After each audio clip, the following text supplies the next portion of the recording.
Hey there, I'm Ayana. And I'm Andy. And this is our bus. Sweet Bee. Yeah, so this is our deck. Good for cocktails or sunsets, sunbathing, stargazing. Yeah. Definitely one of my favorite parts of the build.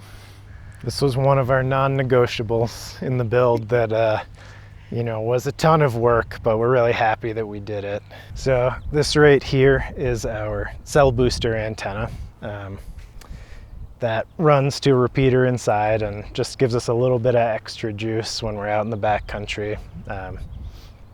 Helps us get a signal in the best campsites. And then down here we've got some porch lights that we put in, which are really nice when you're out in someplace and you hear something go bump in the night. Be able to just flip on those lights outside. Yeah. Makes us feel a lot safer. Totally. So these are the plugs. This one runs right to our heater/AC unit, just a normal extension cord.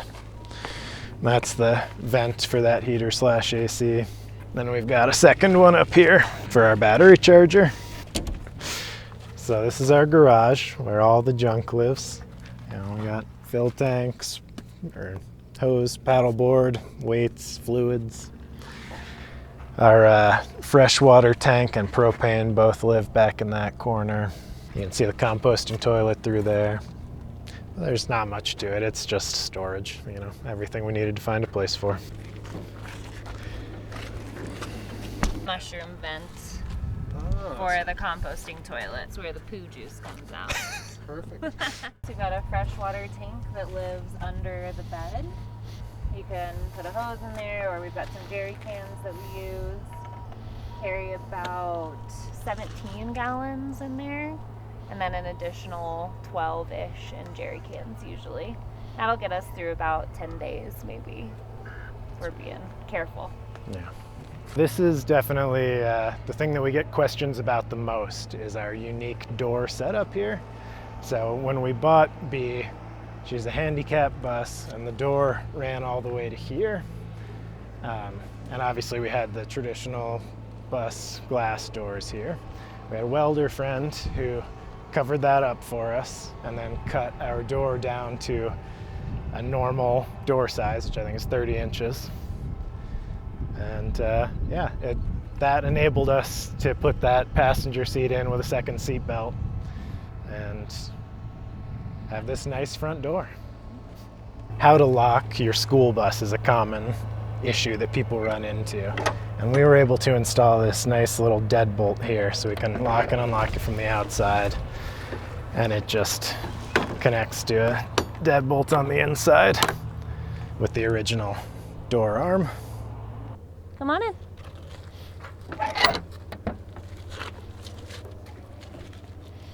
Cool, so this is our queen size bed. It is a full queen.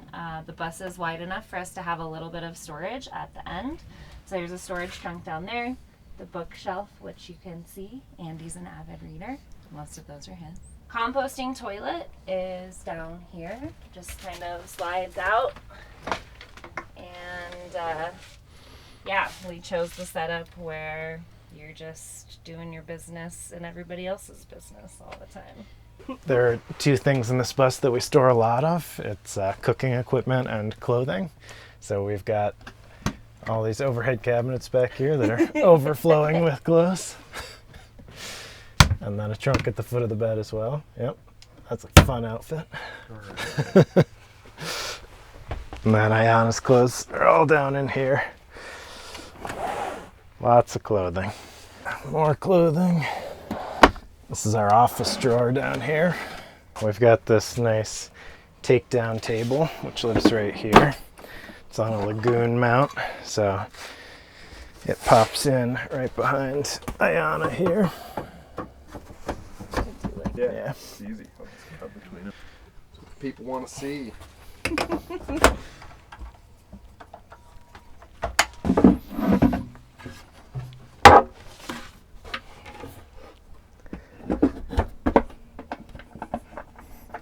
And then this swivels all around, so it can go wherever you want. A nice desk or dining room table.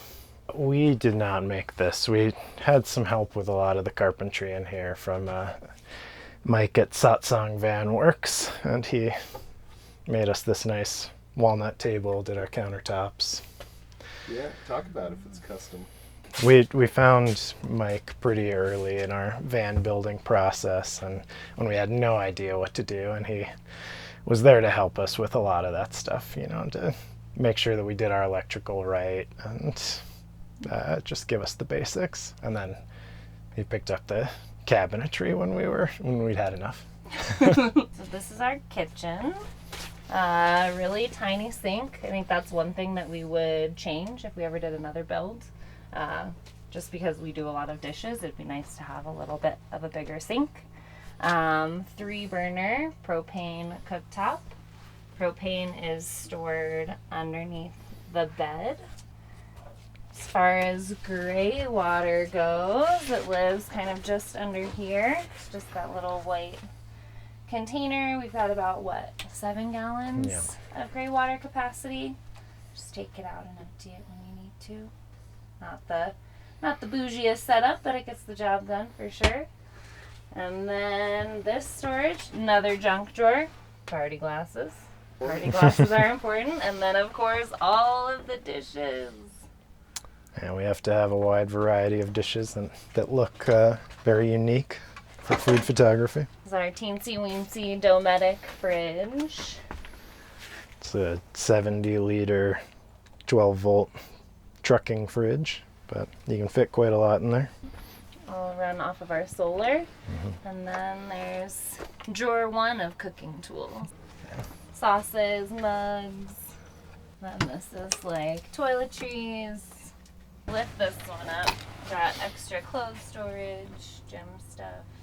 A lot of hobby stuff, photography stuff. I make jewelry on the road. This is our pantry, which is always overfull. Lots of good stuff in there. Various cooking utensils, cutting boards, all that kind of stuff lives in here. And this is all of our cookware. We carry a really absurd quantity of cast iron. Garbage. That's an important one. Yeah, so this is one of the more unique parts of our build, probably. We've got a little small wood-burning stove from Cubic Mini Wood Stoves. It's rated for about 200 square feet, so when we burn it in our 90 square feet, it keeps things pretty toasty. You have to cut all the wood down to about 4 or 5 inches long. It's the only thing that's a real pain, but it keeps us nice and warm in the winter. One of our non-negotiables in the bus was to have a captain's chair. And in school buses, it's kind of hard because the steps right are usually there with the big school bus doors. So we did a bunch of modifications outside, had a welder friend help us out, and we're able to install this captain's chair that swivels. Swivels. There you go. All of our electrical lives up here.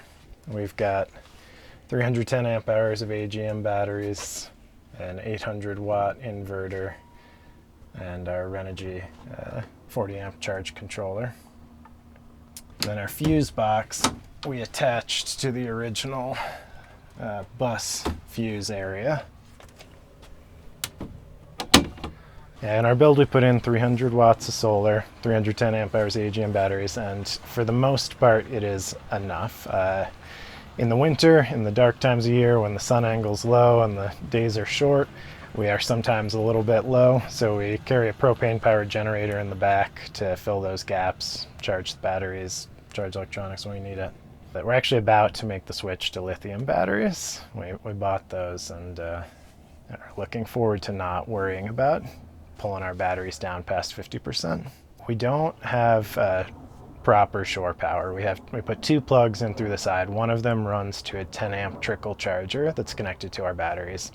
So when we're parked at somebody's house or running the generator, we can plug into that and charge the batteries a little bit. And then we have a second plug in the back that runs directly to a heater/AC unit that's under the bed. And it's too much to run off of our batteries, but when we can plug into shore power, we have a little bit of heat and AC. There was not any sort of sound system in this bus when we bought it, which obviously was not acceptable. So we put a couple of little speakers up here and then this pretty sweet little wall switch receiver that does Bluetooth. That thing's pretty fun. Power on. Your device is connected. Well, we've got our secret little safe, but we probably shouldn't talk about that. All right, see you later. Yeah.